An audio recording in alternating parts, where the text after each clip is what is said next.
नमस्कार, मैं धर्मेंद्र भारद्वाज। मेरे साथ एक ऐसे शख्सियत हैं जो पर्चे के मोहताज नहीं, शाह फहद साहब, जो लेफ्टिनेंट कर्नल के पद पर अभी अभी हुए हैं और वो जनपद मऊ से निवास करते हैं। खास बात ये है कि वो एक बुनकर परिवार से आते हैं, जो कि ये बड़ी गर्व की बात है और हम उनसे बात करेंगे शाह फहद साहब से। कैसा रहा सफ़र आपका? सफ़र तो खट्टा मीठा जैसे बोला जाता है सब रहा। और मैं खुसूसन ये बताना चाहता हूँ कि थोड़ा सा ज़्यादा मेहनत करना पड़ा मुझको पिछले 11 सालों में, क्योंकि मैं 10वीं से ही अपने घर से बाहर निकल गया। सैनिक स्कूल में पहले पढ़ा 7 साल, फिर उसके बाद मैं यूपीएससी का एग्ज़ाम दिया। वो क्लियर करने के बाद मैं 4 साल इंडियन नेवल एकेडमी केरल में वहाँ पे ट्रेनिंग किया। ट्रेनिंग करने के बाद आज मैं आपके सामने एज ए सब लेफ्टिनेंट इंडियन नेवी। मऊ नगर वासियों को आप पे बहुत फर्क है, इसको किस नज़र से देखेंगे?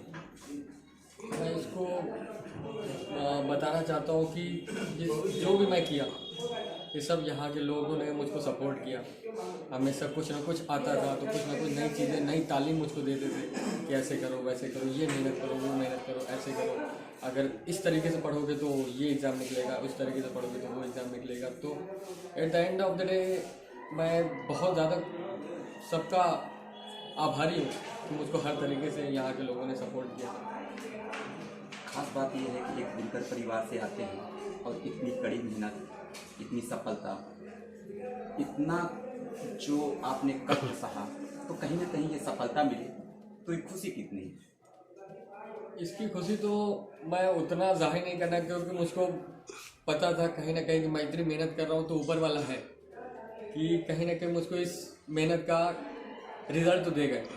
मैं सबसे ज़्यादा खुश हूँ कि जब मैं अपने पेरेंट्स को देखता हूँ, अपने सबसे खुसूसन तो मैं अपने पापा को जब देखता हूँ, अपने अब्बू को देखता हूँ कि जब मैं पास आउट हुआ, जब मेरे शोल्डर्स पे वो स्ट्राइप्स पहना रहे थे मेरे अब्बू और अम्मी, दोनों लेफ्ट और राइट साइड थे, तो जब लगा रहे थे तो मैं उनकी खुशी, मुझको उतनी ज़्यादा खुशी नहीं हुई कि मैं आज सब लेफ्टिनेंट बना। हाँ, खुशी तो होती ऑब्वियस है, बट जब उनको मैं देखा तो मतलब मेरी आंखें भर गई कि मेरे वजह से आज मेरे पेरेंट्स कितना ज़्यादा खुश हैं।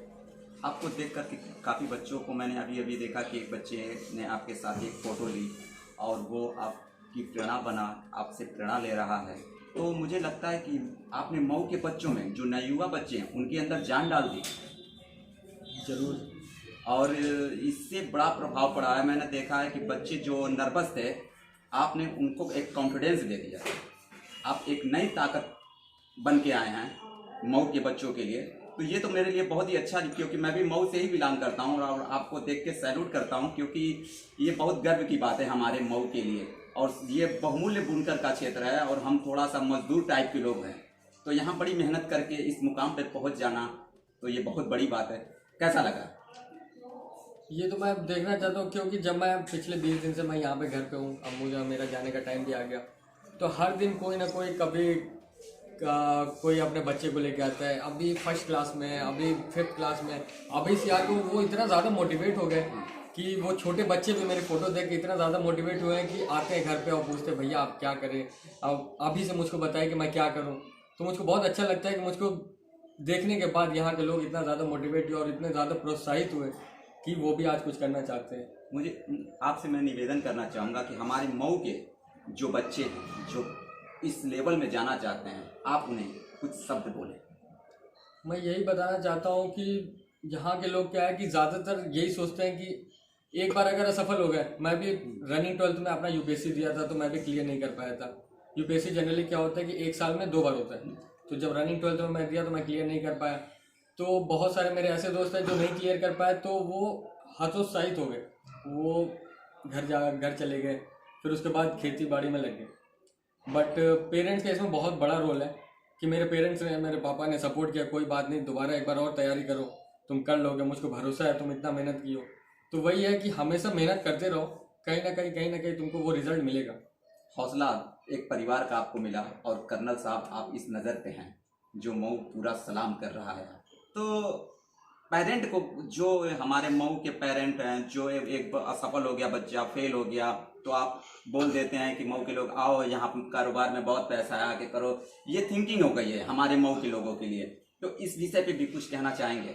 श्योर। ये तो मेरे साथ भी हो चुका है कि जब मैं पहले रनिंग 12th में क्लियर नहीं किया तो ऑब्वियस है कि पेरेंट्स इतना पैसा लगा रहे हैं, इतना मुझको छोड़े, अगर मैं घर पे होता तो काम करता, जरूर है कि कहीं ना कहीं अपने फैमिली बिजनेस में हेल्प करता।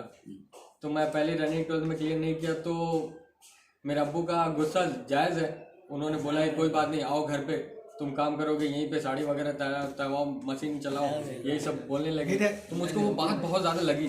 मैं कैसे बोल सकता, मैं पिछले 7 साल से बाहर हूँ और मुझको इतना कमज़ोर समझने लगे। तो वही मेरे बात लगी, वो अंदर गुस्सा था कि मैं तो कुछ करके दिखाऊंगा, मैं अपने पापा को ही करके दिखाऊंगा।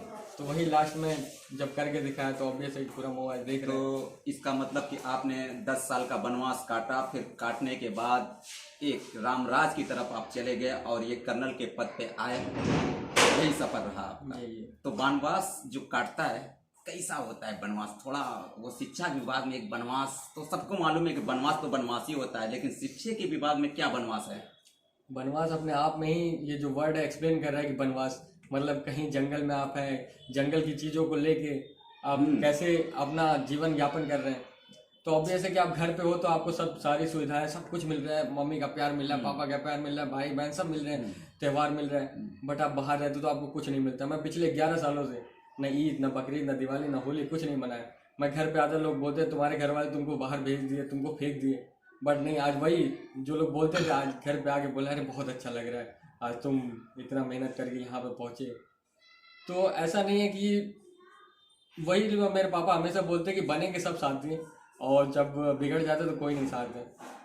तो मेहनत करोगे तो ऑब्वियस है कि आप इस पोस्ट पे पहुंचोगे या कहीं ऊंचे मुकाम पे पहुंचोगे। देखिए, हमारे साथ बने रहे कर्नल साहब, और उन्होंने एक बहुत ही अच्छा बोला है मऊ के लोगों के लिए कि जो पेरेंट होते हैं, जो असफल हो जाते हैं बच्चे, उनको मोटिवेट न करके वो आसान भाषा में बोल देते हैं कि बेटा आप हमारे पास आ जाओ, हमारे पास रोज़गार है, हम यहाँ पे रह के अपने वर्क को कर लेंगे। लेकिन यहीं कहीं ना कहीं हमारे पेरेंट्स से गलतियाँ हो जाती हैं, जो असफल के बाद ही सफल आता है। लेकिन इस बात पे हमारे मऊ के या फिर कहीं के लोगों के लिए एक ये होना चाहिए कि असफल के बाद सफल बनाने के लिए बच्चे को थोड़ा सा मूवमेंट करना चाहिए, उन्हें हौसला देना चाहिए।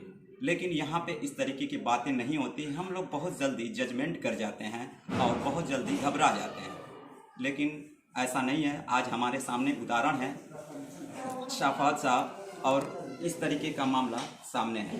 तो ये होना चाहिए, और मैं अपने मऊ की जनता से ये आग्रह करूँगा कि अपने बच्चों को मोटिवेट करें, असफल हो जाने के बाद भी सफल होने का एक अनुभव और हौसला प्रदान करें। मैं धर्मेंद्र भारद्वाज।